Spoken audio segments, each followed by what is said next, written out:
Hi, welcome back. This Raj Bharadwaj. ఈరోజు ఏంటంటే ఈ యొక్క సబ్స్టాన్స్ తీసుకుంటే మీ బ్లడ్ గ్లూకోజ్ లెవెల్స్ అనేవి మొత్తం తగ్గిపోతాయి. పర్టికులర్గా డయాబెటీస్ పేషెంట్స్. ఈ డయాబెటీస్ పేషెంట్స్కి టైప్ 2 డయాబెటీస్ వాళ్ళకి ఇంకా బాగా పనిచేస్తుంది.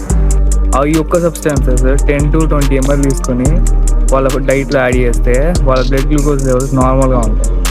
ఇదే సబ్స్టాన్స్ 10 grams తీసుకున్నా కానీ మీ బ్లడ్ గ్లూకోజ్ లెవెల్స్ అనేవి నార్మల్గా ఉంటాయి. ఈ సబ్స్టాన్స్ చేయడం వల్ల ఏంటంటే ఫస్ట్ బ్లడ్ గ్లూకోజ్ లెవెల్స్ అనేవి మీకు నార్మల్ ఏజ్లో ఉంటాయి. దీని తర్వాత సెల్యులర్ అబ్జార్ప్షన్ అనేది ఇంక్రీజ్ అవుతుంది. కాంప్లెక్స్ మాలిక్యులర్ కార్బోహైడ్రేట్స్ని సింపుల్ కార్బోహైడ్రేట్ మాలిక్యూల్స్గా మార్చుద్ది. అదేందో కాదు, మన డైలీ బేసిస్లో ఉండేది వెనిగర్. నిన్నది కరెక్టే. ఈ వెనిగర్ తీసుకొని మీరు కానీ ఒకవేళ డయాబెటీస్ పేషెంట్స్కి కానీ లేకపోతే బ్లడ్ గ్లూకోజ్ లెవెల్స్ ఎక్కువ ఉన్న వాళ్ళకి కానీ రోజు డైలీ ఆఫ్టర్ తిన్న తర్వాత 10 ml ఇస్తే, లేకపోతే 10 to 20 ml ఇస్తే వాళ్ళ బ్లడ్ గ్లూకోజ్ లెవెల్స్ అనేవి మొత్తం తగ్గిపోతాయి. మ్యాక్స్ ఎలా ఉంటుందంటే బ్లడ్ గ్లూకోజ్ లెవెల్స్ అనేవి చాలా తగ్గుతాయి. సో ఈ టిప్ని మీరు సేవ్ చేసుకోండి, ఇంప్లిమెంట్ చేసుకోండి, హ్యాపీగా ఉండండి.